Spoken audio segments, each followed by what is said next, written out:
নমস্কার বন্ধুরা, অলির রান্নাঘরে আপনাদের অনেক অনেক স্বাগত।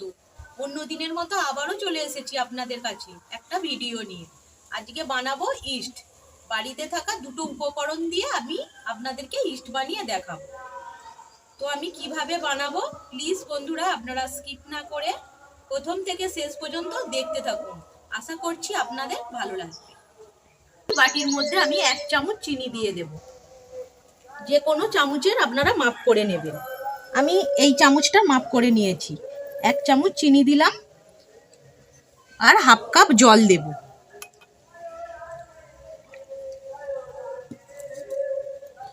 জলটা উষ্ণ গরম আছে, দেখতে পাচ্ছেন আমি হাত দিতে পারছি।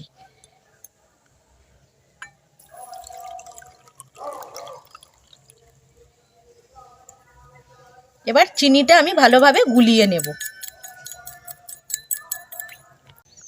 চিনির দানাটা ভালো মতো গুলে গেছে, দেখতেই পাচ্ছেন। এবার আমি ময়দা দিয়ে দেব।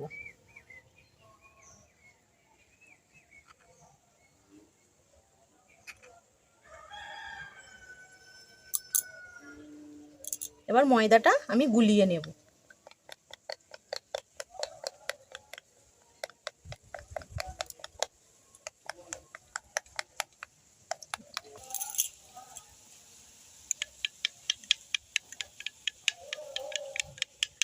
ময়দাটা আমি ভালো করে গুলিয়ে নিয়েছি, দেখতেই পাচ্ছেন।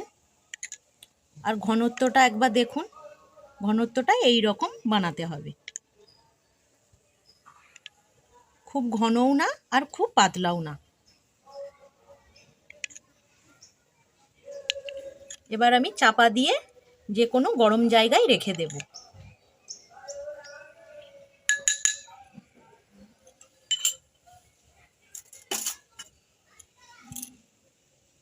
এবার চাপা দিয়ে দেব।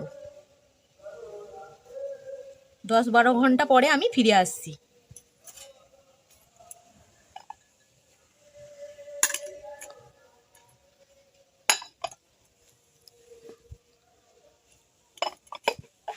চাপা দেওয়া থাকবে, আমি 10-12 ঘন্টা পরে আপনাদের কাছে ফিরে আসছি। এটা বানানো হয়ে গেছে। আমি 12 ঘন্টা বলেছিলাম, ওয়েদারটা খুবই ঠান্ডা, এখানে বৃষ্টি হয়েছে, সেই কারণে 12 ঘন্টা নয় 24 ঘন্টা পরে ফিরে এসেছি। ইস্টটা ভালো মতো তৈরি হয়ে গেছে। গরম পড়লে আপনারা 12 ঘন্টাতেই বানিয়ে ফেলতে পারবেন।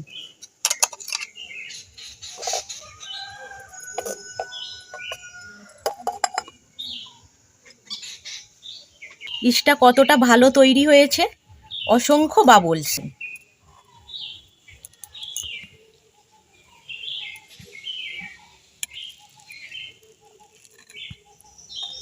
দেখতে পাচ্ছেন?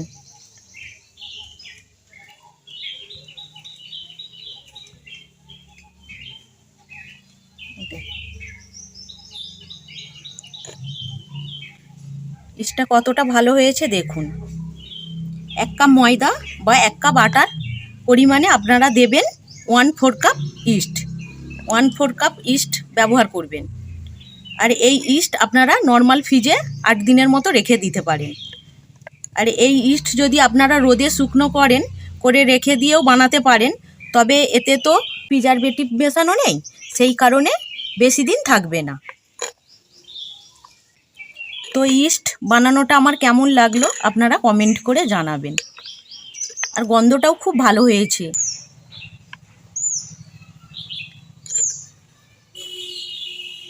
এই ইস্ট আপনারা বাড়িতে বানিয়ে নান রুটি, নান পুরি বা যে কোনো বেকিং আইটেম ব্যবহার করতে পারেন।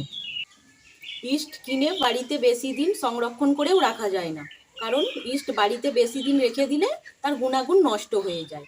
আপনারা এইভাবে বাড়িতে ইস্ট বানাবেন, বানিয়ে রেসিপি বানাবেন, ভালো হবে।